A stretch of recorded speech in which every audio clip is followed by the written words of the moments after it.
ಮೊನ್ನೆಯಿಂದ ವಿಜೃಂಭಣೆಯಿಂದ ನವರಾತ್ರಿ ಉತ್ಸವ ನಡೀತಾ ಬರ್ತಾ ಉಂಟು ಶಾರದಾ ಭಜನಾ ಮಂದಿರದಲ್ಲಿ. ಇಲ್ಲಿ ವಿಶೇಷವಾಗಿ ಏನು ಅಂತ ಹೇಳಿದ್ರೆ, ಕಳೆದ ವರ್ಷದಾಗಿ ನೀವೆಲ್ಲ ತಿಳ್ಕೊಂಡಾಗಿ ಪುತ್ತೂರಿನ ಶಾರದೋತ್ಸವವನ್ನ ವಿಜೃಂಭಣೆಯಿಂದ ಆಚರಣೆ ಮಾಡಲಿಕ್ಕೋಸ್ಕರ ಶೋಭಾಯಾತ್ರೆಯನ್ನ ಬಹಳ ಅಚ್ಚುಕಟ್ಟಾಗಿ ವಿಜೃಂಭಣೆಯಿಂದ ಆಚರಿಸಲಿಕ್ಕೆ ಕಾರ್ಯಕ್ರಮವನ್ನು ಈಗಾಗಲೇ ನಾವು ಜೋಡಣೆ ಮಾಡಿಕೊಳ್ಳುತ್ತೇವೆ. ಈ ಶೋಭಾಯಾತ್ರೆಯಲ್ಲಿ ಕೇರಳ ಹಾಗೂ ಕರ್ನಾಟಕದ ವಿವಿಧ ಭಾಗಗಳಿಂದ ಜನಪದ ಹಾಗೂ ಕಲಾ ತಂಡಗಳು, ಭಜನಾ ತಂಡಗಳು ಇವೆಲ್ಲ ಇದರಲ್ಲಿ ಭಾಗವಹಿಸಲಿಕ್ಕಿದೆ. ಕಾರ್ಯಕ್ರಮ ಬಹಳ ಅಚ್ಚುಕಟ್ಟಾಗಿ ಶಿಸ್ತುಬದ್ಧವಾಗಿ ನೆರವೇರಲಿಕ್ಕಿದೆ. ಇದರಲ್ಲಿ ಈ ಕಾರ್ಯಕ್ರಮವನ್ನು ಜೋಡಣೆ ಮಾಡಲಿಕ್ಕೆ ಇದಕ್ಕೆ ಸಪರೇಟ್ ಆದಂತಹ ವಾಲಂಟಿಯರ್ಸ್ಗಳ ವ್ಯವಸ್ಥೆಯನ್ನು ಮಾಡಿದ್ದೇವೆ. ಅದರೊಟ್ಟಿಗೆ ಭಜನಾ ತಂಡ, ಕಲಾ ತಂಡಗಳು ಎಲ್ಲ ಪ್ರದರ್ಶನ ಮಾಡಲಿಕ್ಕೆ ಆಯಾಯ ಜಾಗವನ್ನು ಈಗಾಗಲೇ ನಾವು ನಿಮಗೆ ತಿಳಿಯಪಡಿಸಿದ್ದೇವೆ. ಇದರೊಟ್ಟಿಗೆ ಈ ಕಾರ್ಯಕ್ರಮದಲ್ಲಿ ಡಿಜೆ ಮತ್ತೆ ಸುಡುಮದ್ದಿನ ವ್ಯವಸ್ಥೆಗೆ ಅವಕಾಶ ಇಲ್ಲ. ಮತ್ತೆ ಭಜನಾ ತಂಡ ಮತ್ತೆ ಪೂಜಾ ನೃತ್ಯಗಳು ಪ್ರತಿ ಎಲ್ಲ ಒಂದು 18ರಿಂದ 20 ವೆರೈಟಿ ತರದ ಕಲಾ ತಂಡಗಳು ಭಾಗವಹಿಸಲಿಕ್ಕಿದೆ. ಈ ಕಾರ್ಯಕ್ರಮ, ಈ ಶೋಭಾಯಾತ್ರೆಯನ್ನ ವಿಜೃಂಭಣೆಗೊಳಿಸಲಿಕ್ಕೆ ಪೇಟೆಯ ಉದ್ದಕ್ಕೂ ವಿದ್ಯುತ್ ದೀಪದಿಂದ ಅಲಂಕಾರವನ್ನ ಮಾಡಿದ್ದೇವೆ. ಇವತ್ತು ರಾತ್ರಿಯಿಂದ ಸಾಧಾರಣ 12ನೇ ತಾರೀಕು ಸಾಯಂಕಾಲ ತನಕ ವಿದ್ಯುತ್ ದೀಪದಿಂದ ಪುತ್ತೂರು ಪೇಟೆ ಅಲಂಕಾರಗೊಳ್ಳುತ್ತದೆ. ಇವತ್ತಿಂದ ಚಾಲನೆಗೊಳ್ಳುತ್ತದೆ. ಮತ್ತೆ ಈ ಕಾರ್ಯಕ್ರಮದಲ್ಲಿ ಎಲ್ಲ ಪುತ್ತೂರು ಸೀಮೆಯ ಭಗವದ್ಭಕ್ತರು, ಹಿಂದೂ ಬಾಂಧವರು, ಪಕ್ಷದ ಹಾಗೂ ಎಲ್ಲ ಗೌರವಾನ್ವಿತ ಹಿರಿಯರ ಸಮ್ಮುಖದಲ್ಲಿ ಈ ವಿಜೃಂಭಣೆಯ ಶೋಭಾಯಾತ್ರೆ ಚಾಲನೆಗೊಳ್ಳಲಿಕ್ಕಿದೆ. ಈ ವಿಜೃಂಭಣೆಯ ಶೋಭಾಯಾತ್ರೆಯನ್ನ ನಮ್ಮ ಮಾಜಿ ಸಂಸದರು, ಭಾರತೀಯ ಜನತಾ ಪಾರ್ಟಿಯ ರಾಜ್ಯಾಧ್ಯಕ್ಷರಾದಂತಹ ಸನ್ಮಾನ್ಯ ನಳಿನ್ ಕುಮಾರ್ ಕಟೀಲ್ ರವರು ಈ ಕಾರ್ಯಕ್ರಮವನ್ನು ಉದ್ಘಾಟನೆ ಮಾಡಲಿಕ್ಕಿದ್ದಾರೆ.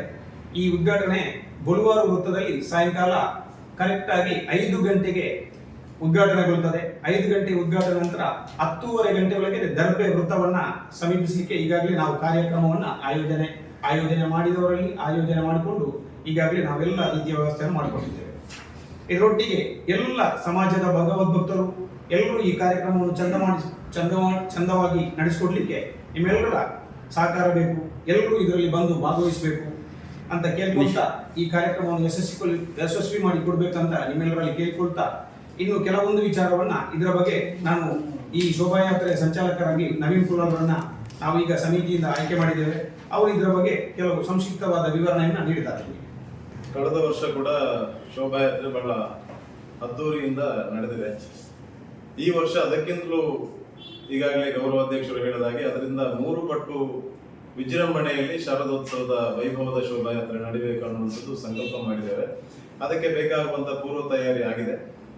5 ಗಂಟೆಗೆ ಸರಿಯಾಗಿ ಬೊಳುವಾರು ವೃತ್ತದಲ್ಲಿ ವೈಭವದ ಶಾರದಾ ಮಾತೆಯ ಶೋಭಾಯಾತ್ರೆ ಉದ್ಘಾಟನೆಗೊಳ್ಳುತ್ತದೆ.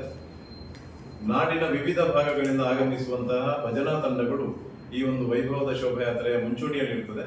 ಆ ನಂತರ ಕರ್ನಾಟಕ ಮತ್ತು ಕೇರಳದಿಂದ ಆಗಮಿಸುವಂತಹ ಕಲಾ ತಂಡಗಳಿರ್ತದೆ. ಕರ್ನಾಟಕದ ಕಲಾ ತಂಡಗಳನ್ನ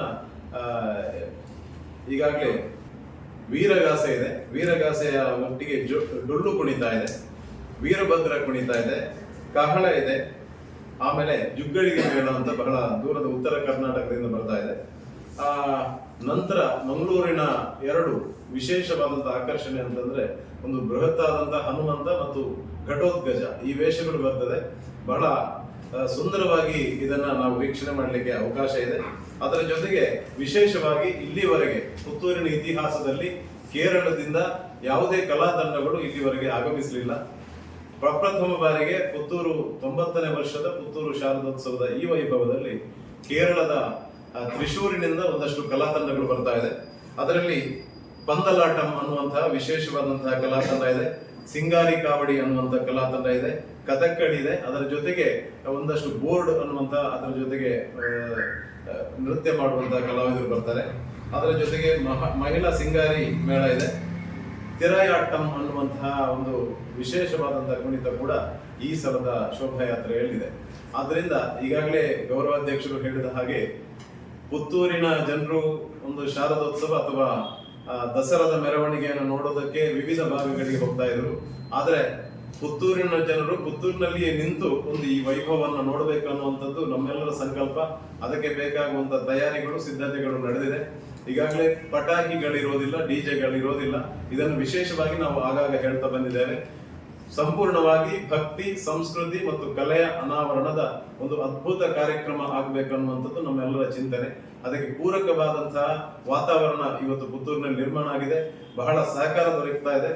ಎಲ್ಲ ಜನರು ಹೇಳ್ತಾ ಇದ್ದಾರೆ ಬಹಳ ಒಳ್ಳೆಯ ಒಂದು ಶ್ಲಾಘನೀಯ ಕಾರ್ಯವನ್ನು, ವ್ಯವಸ್ಥೆಯನ್ನು ನೀವು ಮಾಡಿದ್ದೀರಿ ಅಂತ.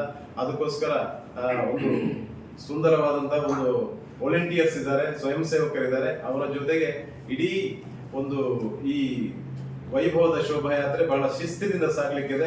ಎಲ್ಲೂ ಕೂಡ ವ್ಯತ್ಯಾಸಗಳಾಗದಂತೆ ಪುತ್ತೂರಿನ ಸಾವಿರಾರು ಬಂಧುಗಳು ಈ ಒಂದು ಶೋಭಾಯಾತ್ರೆಯನ್ನು ನೆರೆದು ನೋಡಬೇಕನ್ನುವಂಥದ್ದು ನಮ್ಮೆಲ್ಲರ ಕೋರಿಕೆ. ಅದೆಲ್ಲವನ್ನು ಕೂಡ ಆ ಭಗವಂತ ಈಡೇರಿಸಲಿ. ಅದಕ್ಕೆ ಇಡೀ ಪುತ್ತೂರಿನ ಆಸುಪಾಸಿನ ಬಂಧುಗಳು ನಾಡಿದ್ದು 12ನೇ ತಾರೀಕು ಶನಿವಾರ ಸಂಜೆ 5 ಗಂಟೆಯಿಂದ 10:30ವರೆಗೆ ಈ ಒಂದು ವೈಭವದ ಶೋಭಾಯಾತ್ರೆಯನ್ನ ವೀಕ್ಷಣೆ ಮಾಡಬೇಕು. ಅದಕ್ಕೆ ಎಲ್ಲರನ್ನು ಕೂಡ ಈ ಸಂದರ್ಭದಲ್ಲಿ ನಾವು ಪತ್ರಿಕಾಗೋಷ್ಠಿಯ ಮೂಲಕ ಸ್ವಾಗತಿಸ್ತಾ ಇದ್ದೇವೆ. ಸಿಂಗಾರಿ ಮೇಳ 3 ಬೇರೆ ಬರ್ತದೆ. ಆಮೇಲೆ 1-2 ವಾಹನಗಳಲ್ಲಿ ವೇದಘೋಷ ಮತ್ತು ಲಲಿತ ಸಹಸ್ರನಾಮ ಅಂತ ಈ ವರ್ಷ ವಿಶೇಷವಾಗಿ ಶಾರದೆ ಎದುರಿರ್ತದೆ ಆ ವಾಹನ. ಮತ್ತೆ ಎದುರುಗಡೆ ಮಹಾಲಿಂಗೇಶ್ವರ ದೇವರ ಬೃಹತ್ತಾದ ಫೋಟೋವನ್ನು ಹೊಂದಿರುವ, ಭಾವಚಿತ್ರವನ್ನು ಹೊಂದಿರುವಂತಹ ವಾಹನ ಇರ್ತದೆ. ಗೊಳುವಾರ ವೃತ್ತದಿಂದ ಆರಂಭಗೊಂಡು ದರ್ಬೆ ಸರ್ಕಲ್ ವರೆಗೆ ಸಾಗ್ತದೆ. ದರ್ಬೆ ಸರ್ಕಲ್ ಅಲ್ಲಿ ವಿಶೇಷವಾದಂತಹ ಪ್ರದರ್ಶನ ಇರ್ತದೆ. ಹೌದು, ದೇವಸ್ಥಾನದ ಗದ್ದೆಯಲ್ಲಿ. ಎಷ್ಟು ಗಂಟೆ ಆಗ್ತದೆ ಮುಗಿಯುವಾಗ? ಕಲಾ ಪ್ರದರ್ಶನಕ್ಕೆ ನಾವು ಈಗಾಗಲೇ ನಿಮಗೆ ತಿಳಿಯಪಡಿಸಿದ್ದೇವೆ ಇಂತೆಂಥ ಜಾಗದಲ್ಲಿ ಅಂತೇಳಿ. ಅದು 12 ಜಾಗದಲ್ಲಿ ಕೊಟ್ಟಿದ್ದೇವೆ. ಅದೇ ಜಾಗದಲ್ಲಿ ಪ್ರದರ್ಶನ ಆಗ್ತದೆ. ನಿಂತು ನೋಡ್ಬೋದು. ಮತ್ತೆ ಯಾವುದೇ ರೀತಿಯ ವ್ಯತ್ಯಾಸ ಆಗುದಿಲ್ಲ. ಈಗ ಒಂದು ಪ್ರದರ್ಶನ ಆಗಿ ಮತ್ತೊಂದು ನೋಡ್ಲಿಕ್ಕೆ ಮುಂದೆ ಹೋಗ್ಬೇಕು ಅನ್ನುವಂಥದ್ದು ಬರುವುದಿಲ್ಲ. ಅದಕ್ಕೆ ಆಯಾ ಶಿಸ್ತುಬದ್ಧವಾದಂತಹ ಸ್ವಯಂ ಸೇವಕರನ್ನ ನಿರ್ವಹಣೆಗೆ ನಾವು ಆಯೋಜಿಸಿರ್ತೇವೆ. 5 ಗಂಟೆಗೆ ಕರೆಕ್ಟ್ ಆಗಿ ಉದ್ಘಾಟನೆಗೊಳ್ಳುತ್ತದೆ ಶೋಭಾಯಾತ್ರೆ. ಯಾವುದೇ ರೀತಿಯ ಚೇಂಜಸ್ ಬರುವುದಿಲ್ಲ. ಅಲ್ಲಿಂದ ಶೋಭಾಯಾತ್ರೆ ಮಂದಿರದಿಂದ. ಕಳೆದ ವರ್ಷ ಇಷ್ಟೊಂದು ಬೃಹತ್ತಾದಂತಹ ಅದ್ಭುತವಾದಂತಹ ರೀತಿಯಲ್ಲಿ ಜೋಡಿಸಿರುವಂತದ್ದು ಮೊತ್ತ ಮೊದಲು. ಅದಕ್ಕೋಸ್ಕರ ಒಂದಷ್ಟು ವ್ಯತ್ಯಾಸಗಳಾಗಿದೆ ಹೊರತು. ಆದ್ರೆ ಈ ವರ್ಷ ಇಂತಿ ವ್ಯತ್ಯಾಸ ನೋಡಿದಾಗೆ ಎಲ್ಲ ವ್ಯವಸ್ಥೆಯನ್ನು ಕಳೆದ ವರ್ಷದ ಅನುಭವ ಉಂಟಲ್ಲ. ಹೌದು. ಮಳೆ ಒಂದು ಬರದಿದ್ರೆ ಸಾಕು. ಮಳೆ ಬರದೇ ಇರುವುದೇ ವಿಶೇಷ. ಮೊನ್ನೆ ಹಾಗೆ ಮಳೆ ಬಂದ್ರೆ ಒಂದು 20 ಭಜನಾ ತಂಡಗಳಿದೆ. ಮತ್ತೆ ಈ ಕಲಾ ಪ್ರದರ್ಶನ ಕೂಡ ಹಾಗೆ ಒಮ್ಮೆಲೆ ಎಲ್ಲ ಕಡೆಯಲ್ಲಿ ಆಗುದಿಲ್ಲ. ಒಂದು ಆಗಿ ಒಂದು ನಿರಂತರ. ಈಗ ಒಂದು ನಿಂತವರಿಗೆ ಆ ಒಂದು ಆದ ಮೇಲೆ ಇನ್ನೊಬ್ರು ಬಂದಲ್ಲಿ ಸರಿ. ಹೌದು, ಈಗ ಅಲ್ಲಿ ಒಂದು ಇಲ್ಲಿ ಒಂದು ಕುಣಿಯುವಂತದಿಲ್ಲ. ನಡುವೆ ಅಂತರ ಜಾಸ್ತಿ ಆಗಬಾರ್ದು. ಹೌದು, ಅದಕ್ಕೋಸ್ಕರ ನಾವು ಈ 12 ಸ್ಥಳಗಳನ್ನು ಗುರುತಿಸುವಂತದ್ದು. ಮತ್ತು ಜನಗಳು ಅಲ್ಲೇ ಇರಬೇಕು ಅಂತ ಹೇಳುದು ಯಾಕಂದ್ರೆ ಅವರಿಗೆ ಆ ಪ್ರದರ್ಶನದ ನೋಡುವ ಅಂತ ಅವಕಾಶ ಸಿಗಬೇಕು ಅನ್ನೋದು. ಇದು ಈ ಗಡೋಪೇದೆ ಮತ್ತು ಹನುಮಂತ ಅದು ಎಷ್ಟು ಅಡಿ, ಎಷ್ಟು ದೊಡ್ಡ ದೊಡ್ಡ ಮನುಷ್ಯರೇ ಹಾಕುವಂಥದ್ದು 10 ಫೀಟ್ ಅಷ್ಟು. 10 ಫೀಟ್ ಇರ್ತದೆ. ಆದ್ರೆ ಇದು ತಂಡ ಬೇರೆ ಇದೆ. ಇವೆಲ್ಲ ಒಂದು ಶೋಭಾಯಾತ್ರೆಯಲ್ಲಿ ನೋಡಿರಬಹುದು. ಟ್ಯಾಬ್ಲೋ ಅಂತದಲ್ಲಿ ಇರ್ತದೆ. ಆದ್ರೆ ಈ ಜನಪದ ನೃತ್ಯ ಇಂಥ ಕಲಾ ತಂಡಗಳು ಈಗ ನೋಡ್ಲಿಕ್ಕೆ ಸಿಗುವುದೇ ಭಾರಿ ಅಪರೂಪ. ಈಗ ಎಲ್ಲರಿಗೂ ಅದು ಗೊತ್ತೇ ಇಲ್ಲ. ಈಗ ನೋಡಿ, ನಾವು ಕಳೆದ ವರ್ಷ ಶೋಭಾಯಾತ್ರೆಯಲ್ಲಿ ನಾವು ಕೋಲಾಟ ತರಿಸಿದ್ದೇವೆ. ಅದನ್ನು ಹೆಚ್ಚಿನವರಿಗೆ ನೋಡುವಾಗಲೇ ಅದೊಂದು ಆಶ್ಚರ್ಯ ಆಗಿದೆ. ಅಂತ ಒಂದು ಪ್ರದರ್ಶನವನ್ನು ನೀಡಿ ಪುತ್ತೂರಿನ ಶೋಭಾಯಾತ್ರೆ, ಶಾರದೆಯ ಶೋಭಾಯಾತ್ರೆಯನ್ನ ನಾವು ಒಂದು ಅದ್ದೂರಿಯಿಂದ ಈ ವರ್ಷ, ಕಳೆದ ವರ್ಷ, ಈ ವರ್ಷ, ಇನ್ನು 3ನೇ ವರ್ಷ ದೇವರು ಯಾವ ರೀತಿ ನಡೆಸ್ಕೊಡ್ತಾರೆ ಅಂತ ಗೊತ್ತಿಲ್ಲ. ಅಂದ್ರೆ ನಮ್ದೊಂದು ಮನಸ್ಸಿನ ಇಚ್ಛೆ ಅಂತ ಹೇಳಿದ್ರೆ ಎಲ್ಲ ಪುತ್ತೂರಿನ ಭಗವದ್ಭಕ್ತರು ಹೊರಗಡೆಯವರು ಬಂದು ಪುತ್ತೂರಿನ ಶಾರದೋತ್ಸವವನ್ನು ವೀಕ್ಷಿಸುವಂತ ಆಗ್ಬೇಕು ಅನ್ನುವಂಥದ್ದು ನಮ್ಮ ಒಂದು ಆಸೆ. ಆ ರೀತಿ ಮಾಡಬೇಕು. ಅದನ್ನ ಮಾಡುವಂತ ಸಾಮರ್ಥ್ಯ ಭಗವಂತ ಕೊಟ್ಟರೆ ಅದನ್ನ ಮಾಡ್ಲಿಕ್ಕೆ ನಾವು ಪ್ರಸ್ತಾಪ ಮಾಡಿದ್ದು ಬಹುಶಃ ಉತ್ತರ ಕರ್ನಾಟಕದಿದೆ, ಕೇರಳದಿದೆ. ಸನ್ನಿವೇಶಕ್ಕೆ ಈಗಾಗಲೇ ನಾವು ಒಂದು ಕರೆಯನ್ನು ಕಳೆದ ಪತ್ರಿಕಾಗೋಷ್ಠಿಯಲ್ಲಿ ಕೂಡ ನೀಡಿದ್ದೇವೆ. ಯಾರ್ಯಾರು ಪ್ರದರ್ಶನವನ್ನು ಕೊಡ್ತೀರಿ ಅವರು ನಮ್ಮನ್ನು ಬಂದು ಸಂಪರ್ಕಿಸಬೇಕು ಮತ್ತು ಎಲ್ಲೆಲ್ಲಿ ನಾವು ಜೋಡಿಸಬೇಕು ಅನ್ನುವಂಥದ್ದನ್ನ ಚಿಂತನೆ ಮಾಡ್ತಾರೆ. ಮತ್ತೆ ಅದಕ್ಕೆ ಈಗಾಗಲೇ ಮತ್ತೊಂದು ಸರ್, ನೀವು ಕೇಳಿದ್ರೆ ಒಂದು ತುಳುನಾಡಿನ ಏನಾದ್ರೂ ಆರಾಧನೆಯನ್ನು ಮಾಡಬೇಕಂತಾದ್ರೆ ನಮಗೆ ತುಳುನಾಡಲ್ಲಿ ಜಾಸ್ತಿ ಪ್ರಾಧಾನ್ಯತೆ ಇರುವಂತದ್ದು ಭೂತಾರಾಧನೆ. ಅದನ್ನಲ್ಲಿ ಇದರಲ್ಲಿ ಜೋಡಿಸುವುದು ಬೇಡ ಅನ್ನುವಂಥ ಉದ್ದೇಶ. ಅದಕ್ಕೆ ನಾವು ಹುಲಿವೇಷ ಎಲ್ಲರೂ ಅದನ್ನ ಶೋಭಾಯಾತ್ರೆಯಲ್ಲಿ ಪಾಲ್ಗೊಳ್ಬೇಕಂತ ಈಗಾಗಲೇ ನಿಮಗೆ ಮುಂಚೆನೆ ನಾವು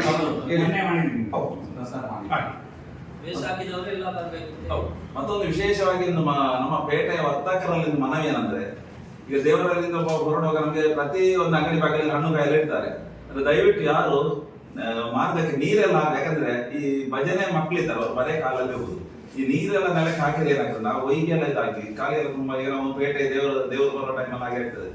ಹಾಗೆ ಹೊತ್ತಗಲ್ಲ ಅದು ನಮ್ಮ ಮನವಿದ್ದು ಪೇಟೆ ಮರಕ್ಕೆಲ್ಲ ಗುಡಿಸೆಲ್ಲ ಇದು ಮಾಡಿ ಅದ್ರ ನೀರೊಂದು ಹಾಕ್ಬೇಡಿ. ಯಾಕಂದ್ರೆ ತುಂಬಾ ಸಾಧಾರಣ ಬಡವರ ತುಂಬಾ ಕಡೆ ಹಣ್ಣು ಸಿಗ್ತದೆ. ಕೆಲವರು ರೋಡ್ ಸೈಡ್ ಮನೆಯದವರು ರೋಡ್ ಸೈಡ್ ಬಂದಿರ್ತಾರೆ, ಅಂಗಡಿಯವರೆಲ್ಲ ಇರ್ತಾರೆ. ಅದು ಈಗಿರ್ಬೋದು ಶುದ್ಧ ಮಾಡುವ ಏನೋ ತಿಳಿದಿದೆ. ಶುದ್ಧ ಮಾಡುವ ಕಲ್ಪನೆ ನೀರನ್ನ ಸರಿಯಾಗಿ ಹಾಕಿದ್ರೆ ಸಮಸ್ಯೆ ಆಗುದಿಲ್ಲ. ಇಲ್ಲದ್ರೆ ಈಗ ಹಳ್ಳಿಯವರಿಗೆ ಡಿಸ್ಟರ್ಬ್ ಆಗ್ಬೋದು ಅಲ್ವಾ ಈ ಮಕ್ಕಳಿಗೆ ಅಂದ್ರೆ ಇವತ್ತು ನೀರೆಲ್ಲ ಇದ್ರೆ ಕೆಲವು ಹೀಗೆ ರೋಡ್ ಅಂತ ಕೈ ಕಾಲಿಗೆ ನಡುವಲ್ಲಿ ಸಮಸ್ಯೆ ಬರುವಂತದ್ದು ಸಾಮಾನ್ಯ, ಮಳೆಗಾಲದಲ್ಲಿ ಸಾಮಾನ್ಯ.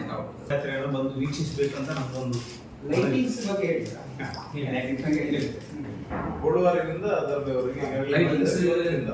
ಅಲ್ಲಿ ವರ್ತಕರು ಅಥವಾ ಇಲ್ಲಿ ಇರುವವರು ಪಾಲ್ಗೊಳ್ಳುವ ಸಲುವಾಗಿ ಅವರ ಅಂಗಡಿ ಮುಂಗಟ್ಟುಗಳನ್ನು ಬೇರೆ ಬೇರೆ ಅಲಂಕಾರ ಮಾಡಬಹುದು. ಈಗ ನೋಡಿ ಒಂದು ಏನಂತ ಹೇಳಿದ್ರೆ ಕಳೆದ ವರ್ಷ ನಾವು ಶುರು ಮಾಡಿದ್ದೇವೆ, ಈ ವರ್ಷ ಬರುವ ವರ್ಷ ಒಂದು 2-3 ವರ್ಷ ಆದ ತಕ್ಷಣ ಇದರೊಟ್ಟಿಗೆ ಎಲ್ಲರೂ ಪುತ್ತೂರಿನ ಜನತೆ ಸೇರ್ಕೊಳ್ತಾರೆ. ಇದು ಕಾರ್ಯಕ್ರಮ ನಡೀತದೆ ಸುಸೂಕ್ತವಾಗಿ, ಇದಕ್ಕೆ ಸೇರ್ಕೊಳ್ಬಹುದು. ಆಗ ಏನಾಗುತ್ತೆ ಅಂತ ಹೇಳಿದ್ರೆ ಪೇಟೆ ನಂತರದೊಟ್ಟಿಗೆ ಪ್ರತಿ ವರ್ತಕರು ಅವರವರ ಮಾಲಿಂಗೇಶ್ವರ ದೇವರ ಅಪವೃತ ಸ್ನಾನಕ್ಕೆ ಹೋಗುವಾಗ ಯಾವ ರೀತಿ ಲೈಟಿಂಗ್ಸ್ ವ್ಯವಸ್ಥೆ ಮಾಡ್ತಾರೆ ಅದೇ ರೀತಿ ಮಾಡಿದ್ರೆ ವಿಜೃಂಭಣೆ ಆಗ್ತಾರೆ. ವಿನಂತಿ ಭಗವದ್ಭಕ್ತರು ಎಲ್ಲರೂ ಶಾರದಾ ಮಾತೆಯ ಭವ್ಯ ಶೋಭಾಯಾತ್ರೆ ಹೊರಡುವ ಸಂದರ್ಭದಲ್ಲಿ ಆದಷ್ಟು ಭಗವದ್ಭಕ್ತರು ಹಣ್ಣುಕಾಯಿಯನ್ನ ಸಮರ್ಪಣೆ ಮಾಡಲಿಕ್ಕೆ ಅವಕಾಶ ಉಂಟು, ಮುಕ್ತವಾಗಿ ಅವಕಾಶ ಉಂಟು. ಮಂಗಳಾರತಿಯ ಜೊತೆಗೆ ಹಣ್ಣುಕಾಯಿ ವ್ಯವಸ್ಥೆ ಮಾಡುವಂತ ಎಲ್ಲ ವ್ಯವಸ್ಥೆ ಇದೆ. ಅದೆಲ್ಲರೂ ಭಗವದ್ಭಕ್ತರು ಮಾಡಬೇಕು ಅಂತ ನಮ್ಮ ಒಂದು ಕೋರಿಕೆ. ಇದರಲ್ಲಿ ಬರುವಾರಿಂದ ದರ್ಬೆ ವೃತ್ತದ ತನಕ ವ್ಯವಸ್ಥೆ ಇದೆ. Total. ಟೋಟಲ್ ಮಂಗಳಾರತಿ ಮತ್ತೆ ಹಣ್ಣುಕಾಯಿ ಸಮರ್ಪಣೆಗೆ ವ್ಯವಸ್ಥೆ ಇದೆ.